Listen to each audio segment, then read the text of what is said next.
চাঁপাইনবাবগঞ্জে ৪৫তম জাতীয় বিজ্ঞান ও প্রযুক্তি সপ্তাহ, ৮ম জাতীয় বিজ্ঞান অলিম্পিয়াড ও বিজ্ঞান বিষয়ক কুইজ প্রতিযোগিতা এবং সেমিনার অনুষ্ঠিত হয়েছে। শুক্রবার সকালে ২ দিনব্যাপী এ মেলার উদ্বোধন করেন জেলা প্রশাসক এ.কে.এম. গালিব খান। অতিরিক্ত জেলা প্রশাসক শিক্ষা ও আইসিটি আহমেদ মাহবুব উল ইসলামের সভাপতিত্বে অনুষ্ঠানে বিশেষ অতিথি ছিলেন জেলা পরিষদ চেয়ারম্যান বীর মুক্তিযোদ্ধা আলহাজ রুহুল আমিন, স্থানীয় সরকারের উপপরিচালক Debendranath Oraon, civil surgeon doctor SM.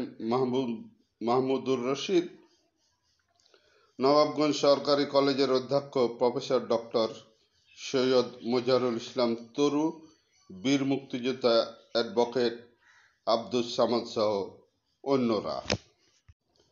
জেলা প্রশাসনের আয়োজনে জাতীয় বিজ্ঞান ও প্রযুক্তি জাদুঘরের তত্ত্বাবধানে এবং বিজ্ঞান ও প্রযুক্তি মন্ত্রণালয়ের পৃষ্ঠপোষকতায় আয়োজিত ২ দিনব্যাপী এ মেলায় ৫টি উপজেলার শীর্ষ ২৫টি শিক্ষা প্রতিষ্ঠানের ক্ষুদে বিজ্ঞানীরা তাদের উদ্ভাবনী নিয়ে অংশগ্রহণ করেন।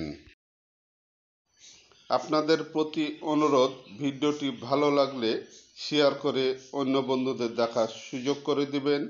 সেই সাথে ভিডিওটি কে কোথা থেকে দেখছেন এবং ভিডিওটি কেমন লেগেছে আপনাদের তা জানিয়ে কমেন্ট করবেন, আর একটি লাইক দিতে ভুলবেন না।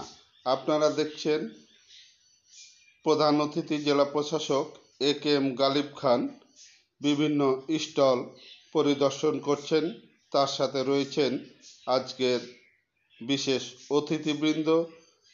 ক্ষুদে বিজ্ঞানীরা তাদের উদ্ভাবনীর খুঁটিনাটি তুলে ধরছেন প্রধান অতিথি জেলা প্রশাসক এ.কে.এম. গালিব খানের সামনে। ৪৫তম জাতীয় বিজ্ঞান ও প্রযুক্তি সপ্তাহের প্রতিপাদ্য হচ্ছে বিজ্ঞান ও প্রযুক্তি, উদ্ভাবনী, সমৃদ্ধি।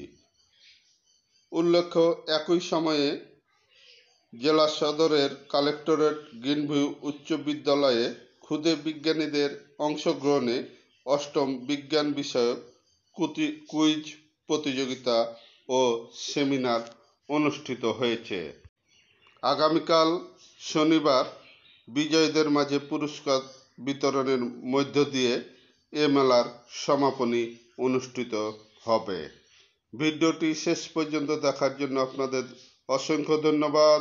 ভালো থাকবেন, ভালো রাখবেন।